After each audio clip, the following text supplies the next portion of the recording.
The Starfall Citadel gleamed against the darkness of space, its curved metallic structures catching the light of Ophelia's 3 moons. Within the command center, Grand Commander Zaltor surveyed the holographic displays with a practiced eye. Trophy counts from across the galaxy streamed in, marking the 312th cycle of the Grand Hunt. The commander's mandibles clicked in satisfaction as his personal tally remained unchallenged.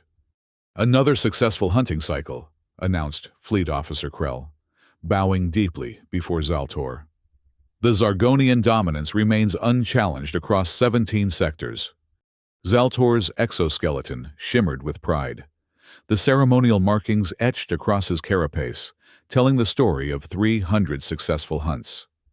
Each marking represented a species that had fallen to his tactical brilliance. In the culture of the Grand Hunt, there was no higher honor. "The rituals must be maintained," Zaltor replied, his voice resonating with the metallic undertone characteristic of his species. "The hunt strengthens us, proves our supremacy, and reminds lesser species of their place in the cosmic hierarchy." The massive command chamber hummed with activity as hunting reports continued to flood in. Zargonian officers moved with precision between stations, their movements synchronized by centuries of rigid military doctrine. The walls displayed the spoils of previous hunts, weapons, artifacts, and specimens preserved as testaments to Zargonian superiority. "Grand Commander," a voice called from the entrance. Dr. Kara of the Science Division approached, her slender form contrasting sharply with the heavily armored hunters. Unlike most Zargonians, her carapace was modified for intellectual pursuits rather than combat, with sensory enhancements instead of weapon mounts. "The Council has approved a new hunting ground," she continued, extending a data crystal. "A planet in the outer rim of the Milky Way. The inhabitants call it Earth." Zaltor accepted the crystal, inserting it into the command console. The holographic display shifted, revealing a blue-green planet orbiting an unremarkable yellow star. "Classification?" he inquired, studying the rotating image. "Primitive," Dr. Kara replied, though something in her tone suggested hesitation. "Pre-interstellar civilization. They've achieved basic spaceflight within their own system, but haven't developed faster than light travel. Technological development comparable to Phase 3 on our scale." Zaltor's hunting appendages twitched with excitement. Phase 3. Civilizations were ideal prey, advanced enough to present a minor challenge, but not sophisticated enough to pose any real threat. "Perfect," he declared. "The High Council grows weary of challenging hunts. An easy victory will please them." Dr. Kara shifted uncomfortably. "There is something unusual about this species. Commander, my preliminary analysis suggests abnormal adaptive capabilities. They've progressed from primitive tool use to orbital technology in less than 10,000 years." Zaltor dismissed her concern with a wave. "Many species develop quickly before plateauing. The Vexari showed similar promise before we hunted them to near extinction in the 287th cycle." "This is different," Dr. Kara insisted. "Their pattern of advancement doesn't follow typical evolutionary models. They learn and adapt at rates that suggest—" "That suggest what, Doctor?" Zaltor's voice carried a dangerous edge. Dr. Kara hesitated, knowing that challenging a Grand Commander's hunting assessment was politically dangerous. "It suggests potential for unexpected resistance.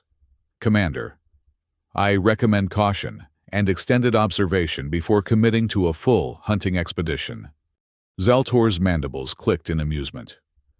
"Your concern is noted, Doctor, but unnecessary. I've hunted species far more advanced than these. Humans."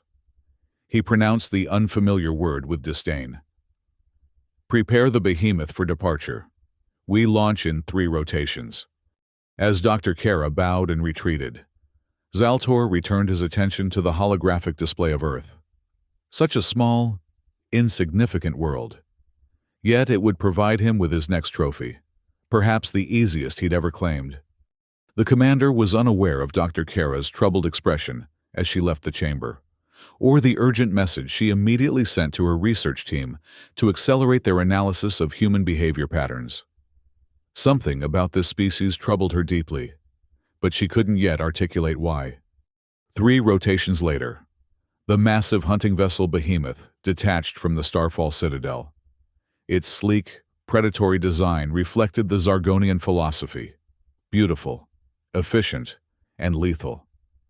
As the flagship of the Grand Hunt, it carried the most advanced stealth technology, weapon systems, and containment facilities in the galaxy.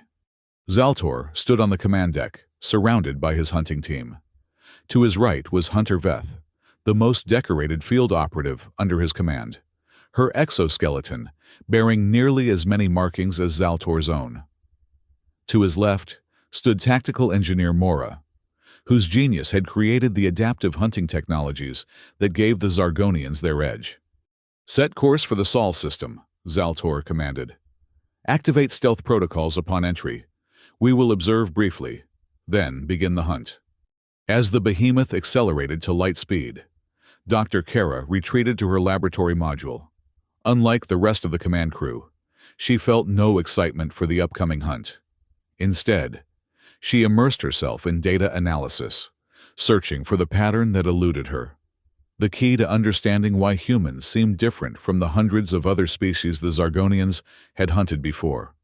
7 solar cycles later, the Behemoth entered Earth's solar system, its advanced cloaking technology rendering it invisible to human detection systems. From high orbit, Zaltor and his team studied the blue planet with growing anticipation. "Primitive defense systems," Hunter Veth observed, scanning the orbital satellites. "No energy shields, minimal weapons capabilities, fragmented planetary defense." Engineer Mora nodded in agreement. "Their communications technology is rudimentary. They still rely on electromagnetic transmission. We can intercept and analyze everything." Zaltor absorbed their assessments with satisfaction. "Dr. Kara, your analysis of the planet's surface, where shall we begin our hunt?" Dr. Kara approached the viewing platform, her expression unreadable. "I've identified several remote regions where we can operate undetected. However, I must again emphasize caution. My analysis of their historical records shows unusual resilience and adaptability in conflict situations." "Your concerns are becoming repetitive, Doctor," Zaltor replied coldly. "We've monitored this planet for 7 cycles. In that time, I've observed nothing but primitive warfare, political division, and technological limitations." "Very well, Commander," Dr. Kara conceded. "I recommend the northern region of the continent they call South America. Dense vegetation will provide cover for our hunting party, while limiting their technological advantages." Zaltor studied the geographical projection. "An excellent choice. Dense jungle, minimal human settlements, abundant wildlife for camouflage." Hunter Veth, "Prepare a scouting party. Standard protocol. Capture a few specimens. Study their capabilities, then escalate to full hunting operations." Hunter Veth bowed deeply. "It will be done, Grand Commander. We shall bring you your trophies within 1 rotation." As the hunting team departed for the shuttle bay, Dr. Kara returned to her laboratory, unable to shake her growing sense of unease. Something about human history didn't align with their apparent technological level. There were gaps in their development timeline, unusual technological leaps that defied explanation. But without concrete evidence, she couldn't challenge Zaltor's authority further. The hunting shuttle descended through Earth's atmosphere, under cover of darkness, its stealth technology easily evading the primitive radar systems, landing in a small clearing within the Amazon rainforest. Hunter Veth led a team of 6 elite hunters into the dense vegetation. "Primitive environment," one hunter commented, analyzing the surroundings through his enhanced visual sensors. "High biodiversity, but nothing threatening to our exoskeletons." Hunter Veth activated her tracking systems. "There's a human settlement 17 units north, small population, isolated, perfect for initial specimens." The hunting party moved silently through the jungle, their adaptive camouflage blending seamlessly with the environment. Years of hunting experience made them virtually undetectable as they approached the small research outpost nestled at the jungle's edge. Inside the outpost, Dr. Elena Vasquez was reviewing satellite data when her communication system unexpectedly failed. "Carlos, check the uplink," she called to her assistant. "We've lost connection to the main facility." Before Carlos could respond, the lights flickered and died, plunging the outpost into darkness. Emergency power activated moments later, casting the room in dim red light. "Power surge?" Carlos suggested, moving toward the control panel. Dr. Vasquez frowned. "Not likely. The weather's clear, and our systems were just checked last week." She reached for the emergency radio, only to find it non-responsive. "All communications are down. This isn't coincidence." Outside, Hunter Veth signaled to her team. "Primitive security measures neutralized. Proceed with specimen collection." The hunters converged on the outpost from all sides, their movements silent and coordinated. The plan was simple and had worked on countless worlds: isolate, capture, study, and eventually hunt. These initial specimens would provide valuable data on human physical capabilities, which would then inform the larger hunting strategy. Hunter Veth approached the main entrance, her scanners detecting only 2 human life forms inside. Easy prey. She extended her capture appendage, preparing to breach the door. Suddenly, a blinding flash erupted from beneath her feet, followed by an electrical surge that penetrated even her advanced exoskeleton. Hunter Veth convulsed as the electrical trap overloaded her neural systems. Before she could emit a warning cry, secondary explosions detonated around the perimeter of the outpost. Inside, Dr. Vasquez activated her secure communication device. "Omega Protocol initiated. Unknown hostiles at Outpost 12. Countermeasures engaged. Requesting immediate extraction and protocol escalation." Outside, the remaining hunters scrambled to regroup as more traps activated throughout the surrounding jungle. What had appeared to be natural features, rocks, fallen trees, patches of mud, revealed themselves as sophisticated trap mechanisms, each targeting a different hunter. "Retreat!" the second-in-command ordered, dragging the incapacitated form of Hunter Veth. "Return to the shuttle!" As the hunters fled, dragging their wounded, the seemingly simple research outpost transformed. Armored panels slid over windows, weapon systems emerged from concealed compartments, and a sophisticated shield dome shimmered into existence. The hunters barely reached their shuttle, confusion and shock evident in their hasty retreat. As they ascended toward the behemoth, they failed to notice the small tracking device that had attached itself to their hull during the chaos. On the command deck of the behemoth, Zaltor received the hunting party's report with growing disbelief. "Impossible," he growled, pacing the command platform. "A Phase 3 civilization could not possess such advanced trap technology. They must have been monitoring our approach." Engineer Mora studied the data from Hunter Veth's damaged systems. The electrical discharge was specifically calibrated to penetrate our exoskeletons. It knew exactly what frequency would disrupt our neural pathways. "That's not possible," Zaltor insisted. "We maintained perfect stealth protocols. Our technology is millennia beyond their detection capabilities." Dr. Kara entered the command deck, her expression grave. "Unless they've encountered our technology before." Zaltor turned sharply. "Explain." "I've been analyzing their communications since we entered orbit," Dr. Kara replied. "There are encrypted channels that don't match their public technological profile, and their historical records contain anomalies, unexplained technological leaps, references to advanced materials that suddenly appear in their development timeline." "You suggest they've had contact with other species?" Engineer Mora asked. "Not official contact," Dr. Kara clarified, "but scattered, unregistered encounters. It's possible they've been collecting and reverse engineering alien technology for centuries without the Galactic Council's knowledge." Zaltor's mandibles clicked in agitation. Irrelevant.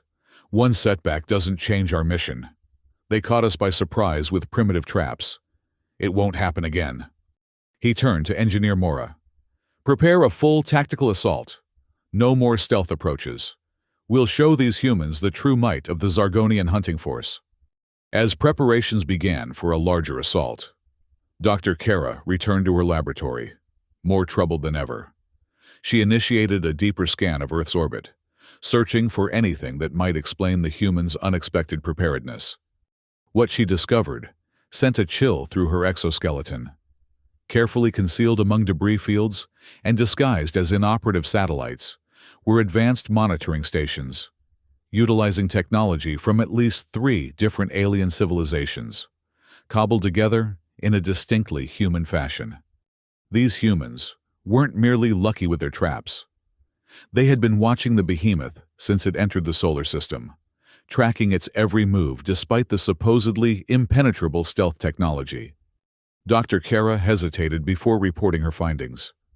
Grand Commander Zaltor's reputation was built on his perfect hunting record.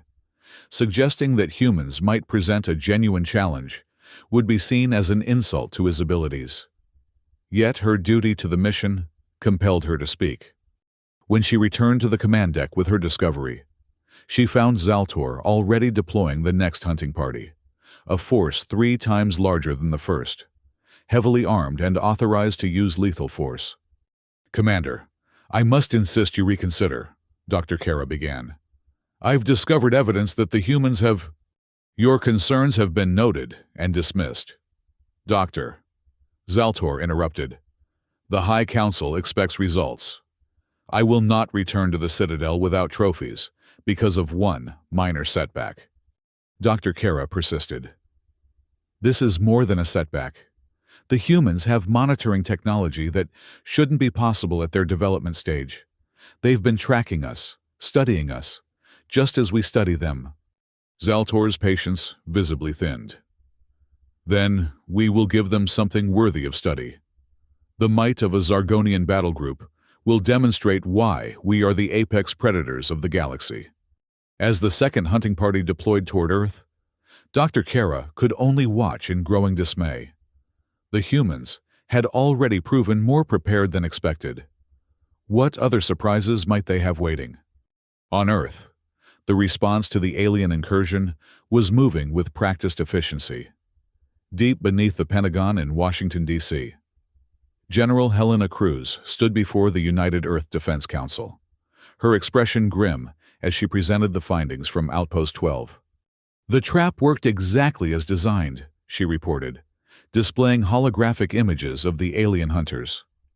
Stealth capabilities consistent with Zargonian technology, as described in the Roswell archives. Their neural systems were temporarily disrupted by the pulse generators, allowing us to plant tracking devices on their shuttle. Current status? Asked the council chairman. Their mothership remains in high orbit, General Cruz replied.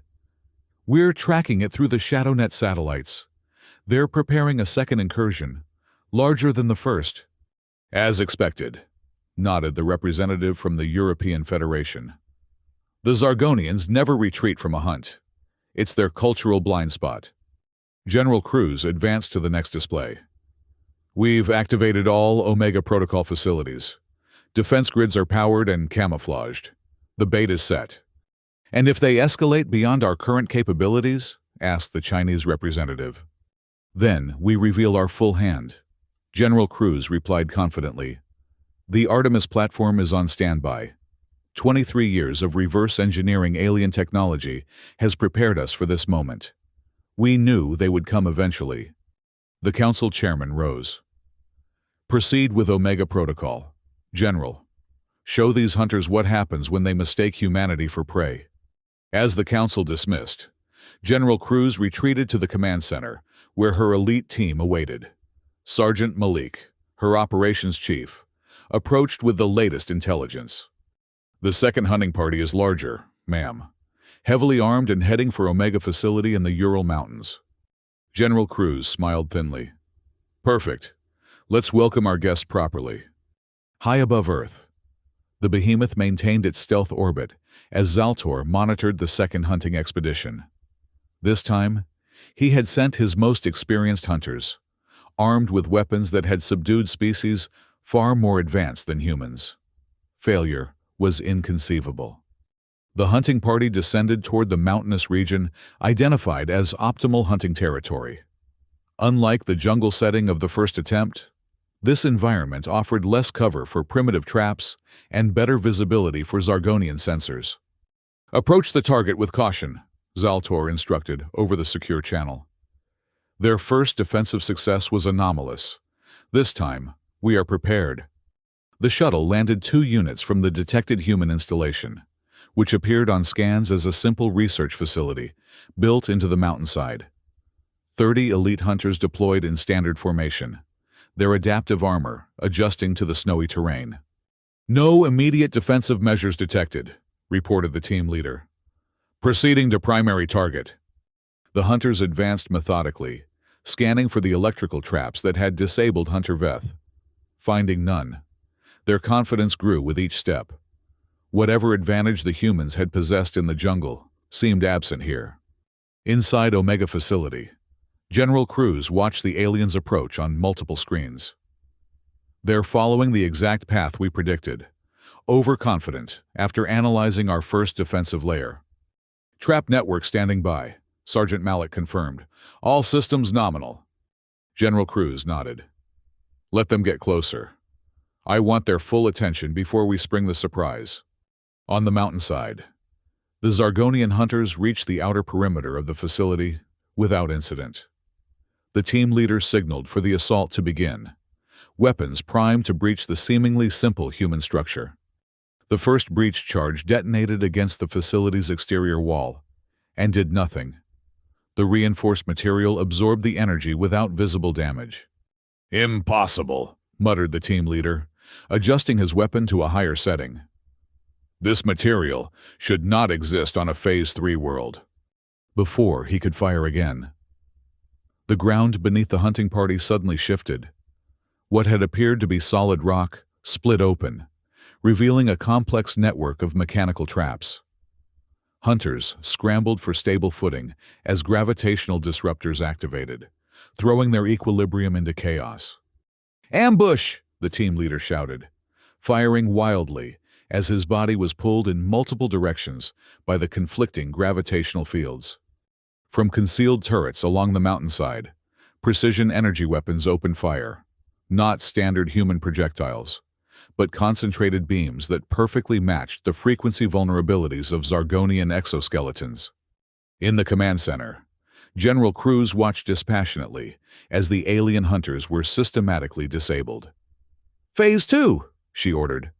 Suddenly, the snow-covered terrain revealed its true nature as camouflage panels retracted, exposing a massive military installation stretching across the entire mountain range. Weapon systems emerged from hidden compartments, communications arrays extended toward the sky, and armored vehicles deployed from underground hangars. On the behemoth, alarms blared as Earth's true defensive capabilities became apparent on the scanning systems. "Impossible!" Engineer Mora exclaimed, frantically analyzing the readings. "They're using modified Centaurian shield technology, Arcturian gravitational disruptors, and... is that Andromean energy weaponry?" Zaltor stared at the display in disbelief. How could a pre-interstellar species possess such technology? Dr. Kara stepped forward, her voice steady. "As I tried to warn you, Commander, these humans have been collecting and adapting alien technology for centuries. They've been preparing for this encounter." On the mountain, the hunting party was in complete disarray. More than half the hunters had been incapacitated by the precision energy weapons, while the rest struggled against the gravitational traps. Their advanced armor, designed to withstand the most extreme environments, provided little protection against weapons specifically calibrated to exploit Zargonian weaknesses. The team leader managed to activate his emergency beacon before a final energy pulse rendered him unconscious. In Omega Facility, General Cruz received confirmation of the operation's success. All hostiles neutralized. Containment teams deploying now. She turned to her communications officer. Activate the Artemis platform. It's time to show our visitors the consequences of hunting on our planet. High above Earth, hidden among the debris of old satellites and space junk, hundreds of seemingly derelict objects suddenly activated. What had appeared to be abandoned human technology revealed itself as a sophisticated orbital defense network, surrounding the behemoth in a perfect sphere of advanced weapon platforms. On the command deck, Zaltor received the dire news. Commander, we've lost contact with the hunting party, and our sensors are detecting energy signatures, hundreds of them, surrounding our position. Before Zaltor could respond, the main communication screen activated, displaying an unauthorized transmission. The face of General Helena Cruz appeared, her expression one of cool confidence. This is General Helena Cruz of the United Earth Defense Force addressing the commander of the Zargonian vessel. Your hunting parties have been contained. Your ship is surrounded. You are in violation of Galactic Council Directive 5527, which prohibits unauthorized hunting of pre-interstellar species. Zaltor's mandibles clicked in shock.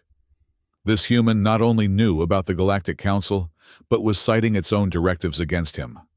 Impossible, he growled. You cannot possess knowledge of the Council. Your species has not been officially contacted.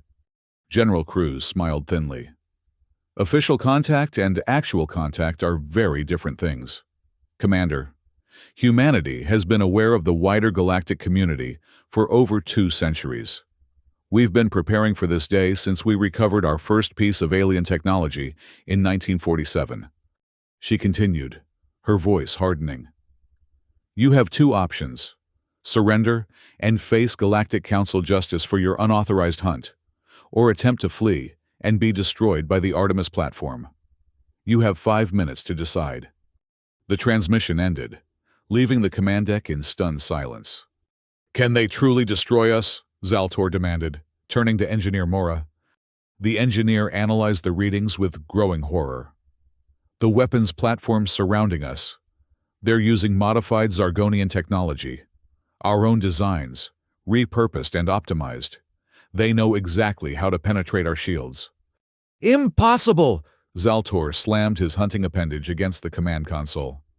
No species could reverse engineer our technology so completely. They've had time, Dr. Kara observed quietly. And motivation. While we saw them as merely prey, they were studying us, learning our weaknesses, preparing for the day we would come hunting. Zaltor faced an unprecedented situation. In 300 hunting cycles, he had never encountered prey capable of not only defending itself, but threatening his command vessel. His reputation, his very identity as the galaxy's greatest hunter, hung in the balance.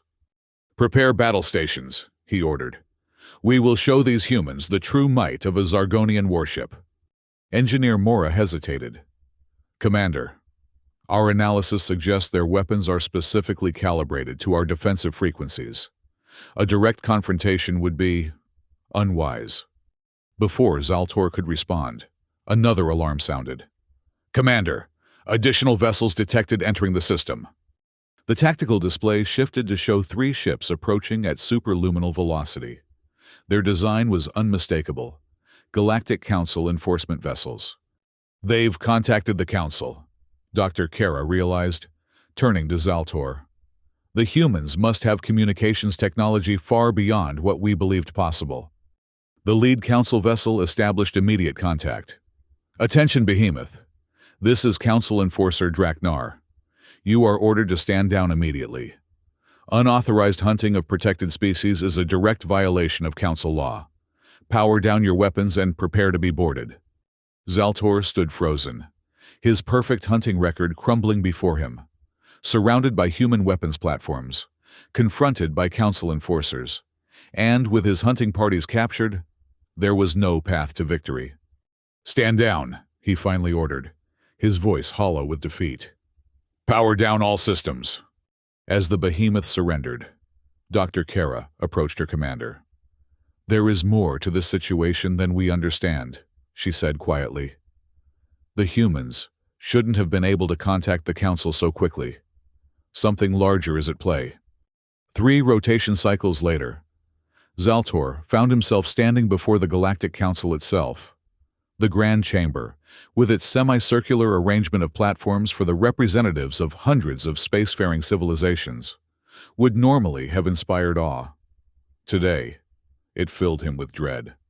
He stood on the central platform, flanked by council guards, while Dr. Kara waited in the witness area. To his surprise, General Helena Cruz had also been summoned, representing Earth in this unprecedented hearing. The Council High Chair, an ancient Arturian whose crystalline form shimmered with accumulated wisdom, called the session to order. The ceremonial tone echoed throughout the chamber, silencing all present.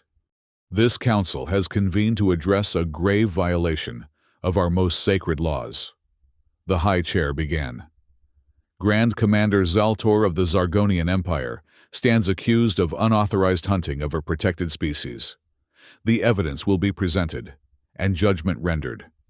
The proceedings began with a clinical presentation of the events on Earth. Council investigators had retrieved data from both the behemoth and the captured hunting parties, constructing a comprehensive timeline of the attempted hunt. When the initial presentation concluded, Dr. Kara was called to testify.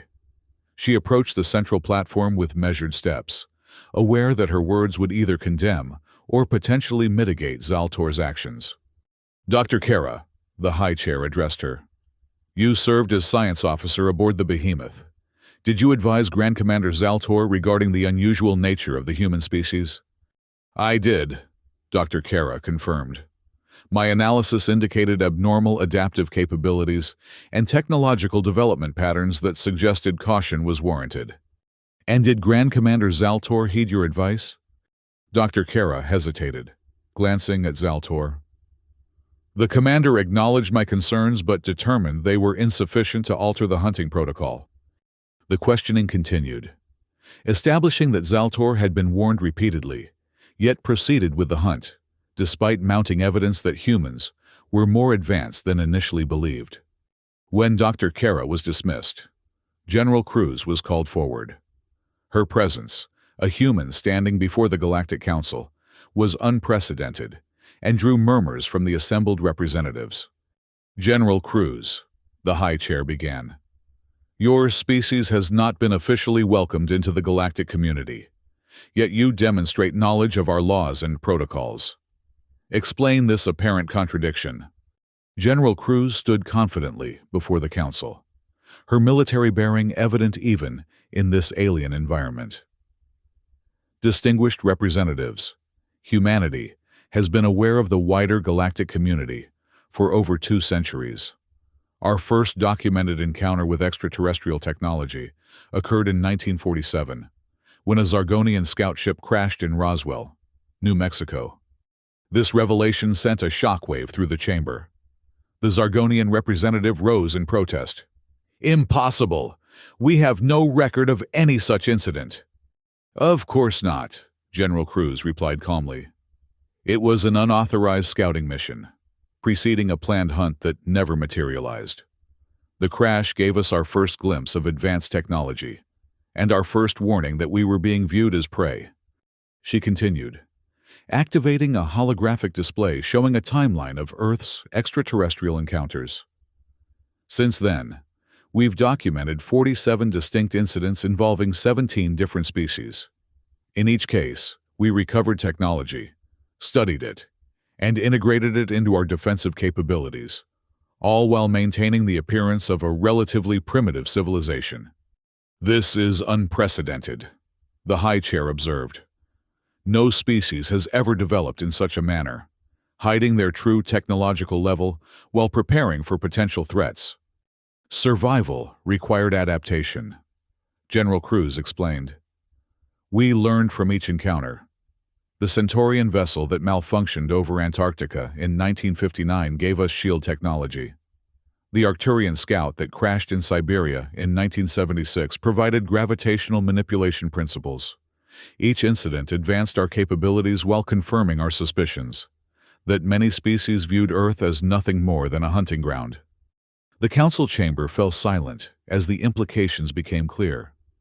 Humanity had not developed naturally, but had been forced into accelerated technological advancement by repeated, unauthorized contact. "What is it you seek from this council, General Cruz?" the High Chair finally asked. "Three things," Cruz replied firmly. "First, official recognition of Earth as a protected world, with sanctions against any species that violates our sovereignty. Second, reparations from the Zargonian Empire for their repeated violations of Council hunting directives. And third," she paused, looking directly at Zaltor, "we request that Grand Commander Zaltor serve as the Council's official liaison to Earth as we formally join the galactic community." This last demand drew gasps from the assembled representatives. Zaltor himself stared at Cruz in disbelief. "You would have your hunter serve as your ambassador?" the High Chair asked, clearly surprised. "Who better to understand the dangers we face?" Cruz replied. "Commander Zaltor has seen firsthand what humanity is capable of when threatened. His experience will be valuable as we navigate our entry into galactic society." The Council debated for hours, with representatives from all major species offering their perspectives. The Zargonian delegation fought vigorously against Cruz's demands, arguing that one failed hunt did not justify such extreme measures. Finally, the High Chair called for a vote. The results were displayed across the chamber's central holographic projection, a narrow majority in favor of accepting Earth's terms. "It is decided," the High Chair announced. "Earth is hereby classified as a protected world, with all hunting activities strictly prohibited. The Zargonian Empire will provide reparations in the form of technological exchange and resource allocation, and Grand Commander Zaltor will serve as the Council's official liaison to Earth for a period of no less than 5 solar cycles." The gavel struck, finalizing the decision. As the chamber began to empty, Zaltor found himself face to face with General Cruz. "Why?" he demanded. "Why request my service after what I attempted to do to your world?" Cruz's expression remained impassive. "Because you've seen what others haven't, that humanity is not to be underestimated. Your experience makes you valuable. And frankly, having a former Grand Hunt commander working with us sends a powerful message to any other species that might consider Earth easy prey." As Cruz departed, Dr. Kara approached Zaltor. "An unexpected outcome," she observed. "From hunter to diplomat in a single cycle." "A humiliation," Zaltor growled. "My hunting career is over." "Perhaps," Dr. Kara acknowledged. "Or perhaps this is the beginning of something far more significant. These humans have achieved through necessity what most species take millennia to develop. Their potential is remarkable." Zaltor watched as General Cruz joined her team, already engaged in discussions with representatives from various council species. Despite his disgrace, he couldn't help but feel a grudging respect for these humans, who had not only thwarted his hunt, but had manipulated the entire situation to their advantage. "They turned the hunter into the hunted," he murmured, "a strategy worthy of study." 1 solar cycle later.